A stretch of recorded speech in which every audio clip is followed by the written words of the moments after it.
नमस्कार दोस्तों। 18वीं लोकसभा चुनाव का पहला सत्र 24 जून से शुरू हो गया है। प्रोटेम स्पीकर सभी नवनिर्वाचित सांसदों को शपथ भी दिला दिए।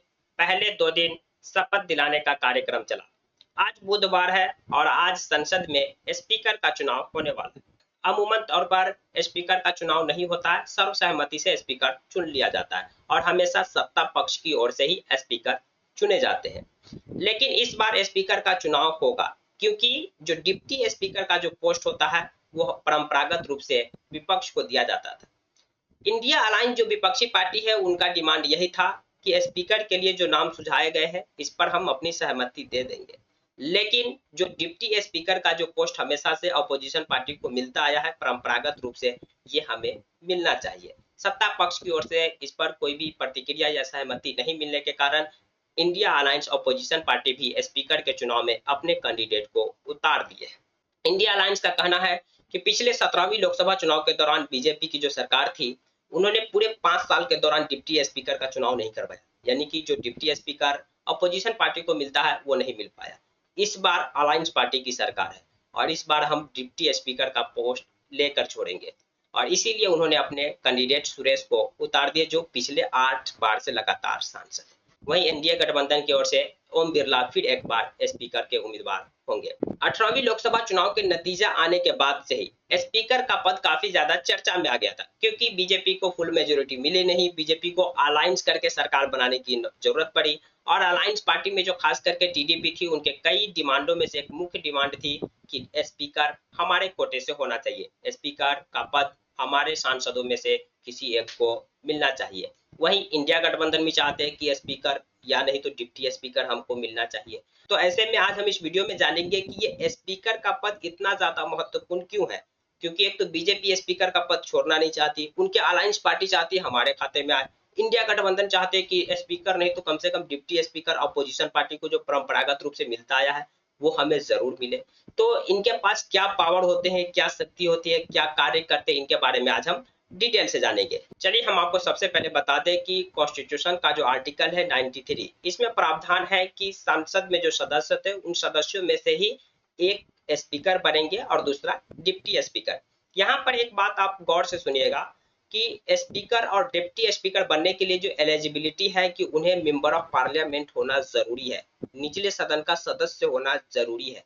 अगर कोई व्यक्ति जो निचले सदन का भी सदस्य नहीं है या ऊपरी सदन का भी सदस्य नहीं है, लेकिन वो प्रधानमंत्री भी बनना चाहते हैं, उनके पास नंबर ऑफ सीट्स है, मतलब कि सांसदों का समर्थन है, तो वो बन सकते हैं। शर्त है कि उन्हें 6 महीने के अंदर लोकसभा या राज्यसभा की सदस्यता लेनी होगी। लेकिन अगर कोई स्पीकर बनना चाहते हैं या डिप्टी स्पीकर बनना चाहते हैं तो उन्हें उस समय ही मेंबर ऑफ पार्लियामेंट होना जरूरी है, वो भी निचले सदन का। और अपर हाउस के जो स्पीकर होते हैं तो आप जानते ही होंगे कि वो उपराष्ट्रपति होते हैं और उनका अलग से चुनाव होता है। तो यानी कि इसका जो पहला क्राइटेरिया है या कहिए पहला एलिजिबिलिटी जो है वो ये है कि इन्हें निचले सदन का सदस्य होना जरूरी है। इनके अलावा दूसरा क्राइटेरिया है कि जब इनका चुनाव होगा तो इनके समर्थन में साधारण बहुमत से वोट पड़ने चाहिए। कहने का मतलब कि अभी कितने सीट है, 543। 543 जो सांसद है वो सब उपस्थित हुए चुनाव के दिन, मतदान के दिन, और उन 543 में से 272 जो आधा से एक ज्यादा है वो ओम बिरला के समर्थन में वोट दे दिए, तो ओम बिरला बन गए स्पीकर।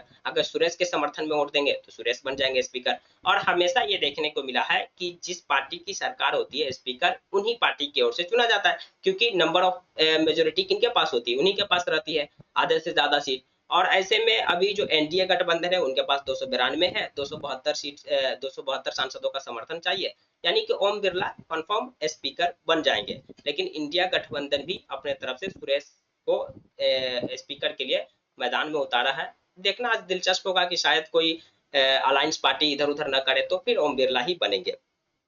चलिए अब हम जान लेते हैं कि स्पीकर के पास क्या क्या पावर होते हैं। तो स्पीकर जो है ना उस जो संसद होता है, निचली सदन या अपर हाउस, उनका प्रमुख होता है। उनके पास जिम्मेदारी होती है सदन को सुचारू ढंग से चलाना, उनका एजेंडा तय करना, कौन कहाँ बैठेंगे ये डिसाइड करना, किसको कितना देर बोलने का समय दिया जाए।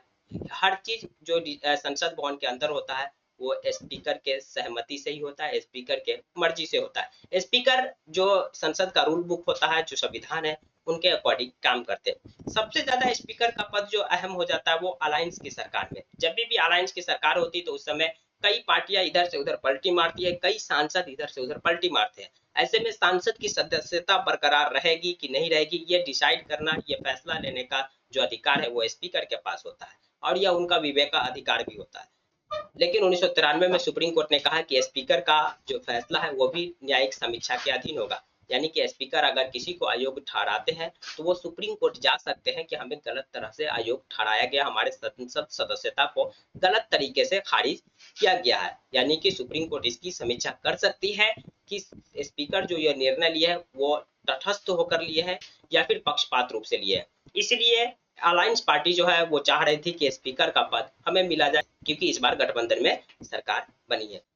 वहीं स्पीकर की भूमिका उस समय भी अहम हो जाती है कि जब कोई भी बिल संसद भवन में पेश किया जाता है और वहां पर मामला टाई हो जाता है, मतलब दोनों के तरफ समर्थन में मतलब बरोबरी वोट पड़ते हैं, तो वहां पर स्पीकर अपना निर्णायक मतदान कर सकते हैं। वो जिस तरफ वोट करेंगे, मतलब कि सत्ता पक्ष की ओर करेंगे तो उनके तरफ से पेश किया गया बिल पास हो जाएगा, वो नहीं करेंगे तो वो बिल पास नहीं हो पाएगा। तो उस समय भी इनकी भूमिका अहम हो जाती है। अमूमन तौर पर जब तक बिल टाई नहीं होता है, मतलब कि दोनों तरफ वोट इक्वल में नहीं पड़े रहते हैं, तो नॉर्मली तौर से जो है ना स्पीकर मतदान में भाग नहीं लेते हैं।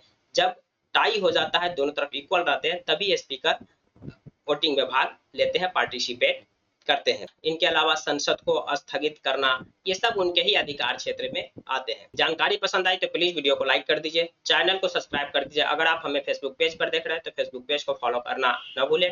Thank you for watching.